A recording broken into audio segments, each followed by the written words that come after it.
एक गांव में कलुआ नाम का एक किसान रहता था। कलुआ बहुत ही लालची किसान था। खेती करके जितना भी अनाज वो अपने खेत पर उगाता था, उन्हें बहुत महंगे दामों पर बेचा करता था। अनाज तैयार हो गए हैं, इन्हें रख देता हूँ। कुछ महीनों बाद मंडी जाकर बेचूंगा। हाँ। कुछ महीनों बाद कलुआ मंडी जाता है। ग्राहक उसके पास अनाज की बोरियां खरीदने आने लगते हैं। जो दाम मैंने कह दिया उससे 1 रुपए कम नहीं करूंगा। लेना हो तो लो, वरना जाओ। अरे भाई, कुछ तो कम करो। हैं? इतने पैसे तो पूरे बाजार में कोई नहीं लेता है भाई। हाँ तो जाओ, किसी और से ले लो। हैं? मैं तो इतने ही दाम पर बेचूंगा। तुम्हें पता है इस वक्त बाजार में ये अनाज किसी के पास नहीं, इसीलिए मनमाने दाम लगा रहे हो। वो सब मैं नहीं जानता। मैं जितना दाम बता रहा हूँ उसमें लेना हो तो लो, वरना जाओ। हाँ। बाजार में किसी और के पास अनाज न होने की वजह से सभी ग्राहक कलुआ को मुंह मांगी कीमत देकर अनाज खरीद रहे थे। शाम के वक्त कलुआ घर आता है। हे भगवान, आज बहुत थक गया। ग्राहक से बहस करके तो दिमाग ही खराब हो जाता है। तभी अंदर से कलुआ की पत्नी चंपा आती है। आ गए जी, लोगों को चूना लगाकर। हाँ चंपा, आज तो खूब कमाई हुई है। क्यों जी? आप जानबूझकर अनाज छुपाकर रखते हो, जब बाजार में वो अनाज खत्म हो जाता है तब लेकर जाते हो, है ना? और महंगे दामों पर बेचते हो। क्या आपको जरा भी बुरा नहीं लगता? अरे चंपा, इसमें बुरा क्या लगना है? इसमें ही तो मजा है। जितना दाम बोलो, ग्राहक उतना देने के लिए तैयार रहता है। सच में ऐसी कमाई से तो मैं बहुत खुश हूँ। नहीं जी, ये सही नहीं है। आपको ऐसा नहीं करना चाहिए। ईमानदारी से पैसे कमाइए और सही दाम पर अनाज बेचिए। सोचिए, आपको देखकर हमारे बच्चे क्या सीखेंगे? अरे तुम चुप करो। हैं? दिन भर अनाज बेचकर थक गया हूँ, हैं? और तुम अब मुझे ज्ञान दे रही हो। जाओ यहाँ से और मेरे लिए कुछ खाने को लेकर आओ। हाँ हाँ ठीक है, मैं जा रही हूँ, मगर मैं तो यही कहूँगी, ऐसे लोगों को ठगना बंद कीजिए। चंपा अंदर चली जाती है। हे भगवान, ये कैसी बीवी दे दी है तूने? हैं? पति का साथ देने के बदले ये तो मुझे ही ज्ञान देती है भाई। इसका कुछ नहीं हो सकता, मूर्ख कहीं की। कलुआ के पड़ोस में एक बुढ़िया रहती थी। वो बुढ़िया अकेले ही सारा काम करती थी। खेत पर बीज लगाती थी, कई महीनों तक फसल की देखभाल करती थी, और जब अनाज उग जाता था तब उसे बाजार ले जाकर बेचा भी करती थी। उसका बेटा उसे छोड़कर शहर चला गया था। एक दिन कलुआ की नजर उस बुढ़िया पर पड़ती है। वो बुढ़िया अनाज की बोरियां तैयार कर रही थी। चलो जरा इनके पास चलते हैं। कलुआ बुढ़िया के पास आता है। प्रणाम दादी जी, कैसी हैं? ठीक हूँ बेटा। इतनी उम्र हो गई है और आप अब भी अकेले इतना काम कर रही हैं। क्या करूँ बेटा, जब तक भगवान शरीर चलाएगा तब तक तो काम करना ही पड़ेगा, वरना इस बुढ़िया को कौन खिलाएगा। अब आपका बेटा कभी आपसे मिलने नहीं आता? उसे कहाँ फुर्सत है जो वो मेरे पास आए। ये तो बहुत दुख की बात है। वैसे आपका बेटा नहीं आता तो क्या, मैं हूं ना आपका बेटा, मैं करूंगा आपकी मदद। क्या बेटा, मुझे कुछ समझ नहीं आया। अरे दादी जी, आप यहाँ अनाज उगाने का काम कीजिए। मैं बाजार जाकर आपके सभी अनाज को बेचकर आऊंगा, जिससे आपकी बहुत मदद हो जाएगी। अरे नहीं बेटा, मेरी वजह से तू क्यों परेशान होगा, रहने दे। नहीं दादी जी, इसमें परेशानी जैसी कोई बात नहीं है। ये काम तो मैं आराम से कर दूंगा। वैसे भी मैं अपना अनाज बेचने तो बाजार जाता ही हूँ। अच्छा ठीक है, जैसा तू कहे। ठीक है दादी जी, मैं कल ही इस अनाज को बाजार ले जाकर बेच देता हूँ। कलुआ घर आ जाता है। जी, आज आप अम्मा जी के पास क्या करने गए थे? तू अपना काम कर, मुझ पर ध्यान देना बंद कर। कलुआ मन ही मन बहुत खुश था। कलुआ अगले दिन उस बुढ़िया के पास जाता है। लाइए दादी जी, अनाज दीजिए, मैं बाजार जाकर इन्हें बेचकर आता हूँ। है हाँ बेटा, ये लो। वाह, आज तो बहुत ही अच्छे दाम पर अनाज बिका है। शाम के वक्त कलुआ उदास होकर बुढ़िया के पास आता है। क्या हुआ बेटा, तुम उदास क्यों लग रहे हो? दादी जी, उदास होने की ही बात है। क्यों बेटा, क्या हुआ? अरे दादी जी, मैं अनाज बेचने तो बाजार गया, अनाज बिक भी गया, मगर उस अनाज के बदले बहुत ही कम पैसे मिले हैं। लोगों का कहना था कि अनाज अच्छा नहीं है।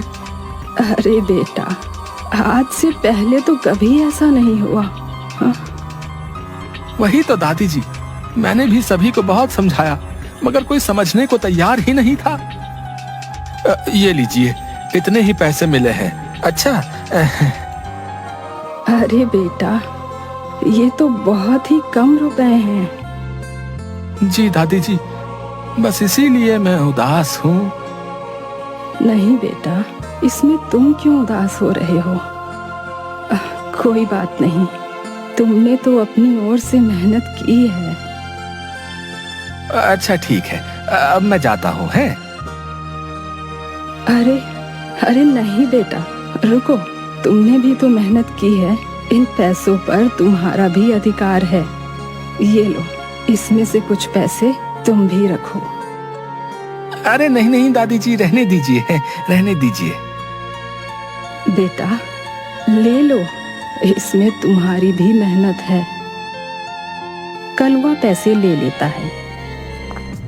कलुआ खुशी से घर आता है और सोचता है, वाह, आज तो मजा ही आ गया, महंगे दाम पर अनाज बेचकर।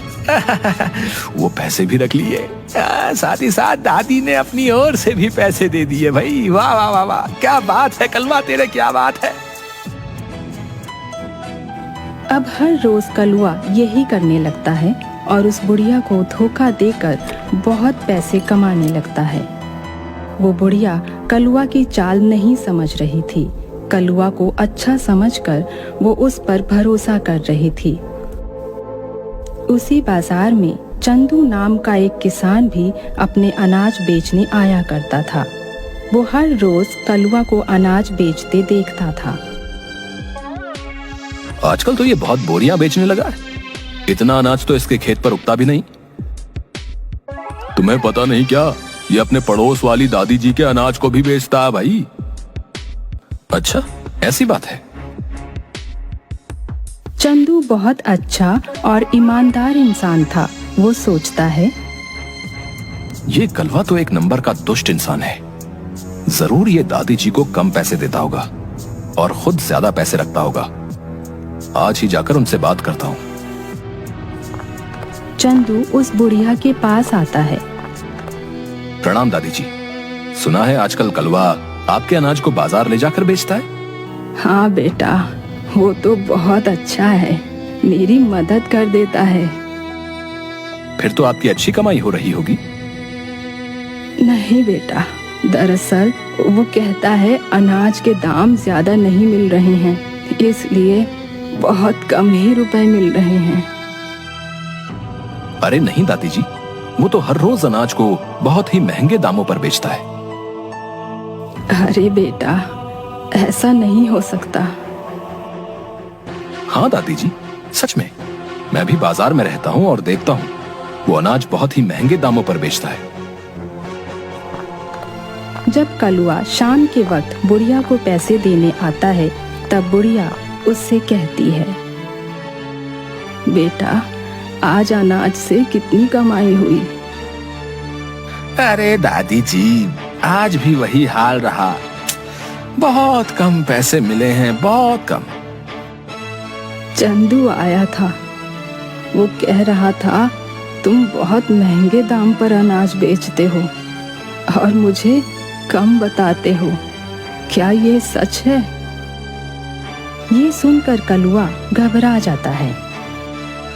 अरे नहीं नहीं दादी जी, ये झूठ है। अगर ये झूठ है फिर तुम इतना घबरा क्यों रहे हो बेटा? मुझे तुमसे ये उम्मीद नहीं थी। मैंने तुम्हें अपना बेटा समझकर ये काम तुम्हें दिया था और तुमने मुझसे ही धोखा किया, वो भी इन चंद पैसों के लिए। देखना, एक दिन आएगा जब तुम्हारे पास लाखों करोड़ों रुपए होंगे, मगर वो रुपए तुम्हारे किसी काम नहीं आएंगे। अब चले जाओ यहाँ से। इस चंदू के बच्चे को तो मैं छोड़ूंगा नहीं। हाँ, मेरा अच्छा खासा काम बिगाड़ दिया। मैं कितने आराम से पैसे कमा रहा था।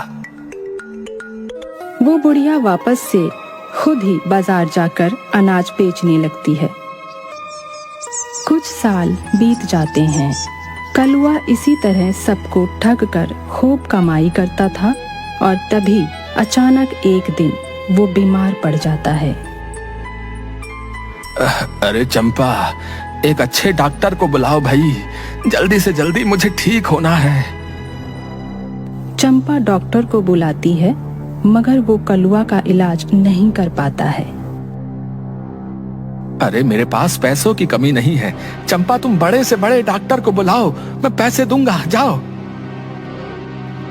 बड़े से बड़े डॉक्टर को बुलाया जाता है, मगर कोई भी कलुआ का इलाज नहीं कर पाता है।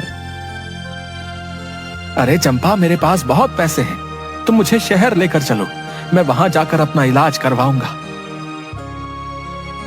शहर में कलुआ का इलाज करवाया जाता है, मगर वहां भी वो ठीक नहीं हो पाता है। कलुआ वापस गांव आ जाता है और इसी तरह बीमार पड़ा रहता है।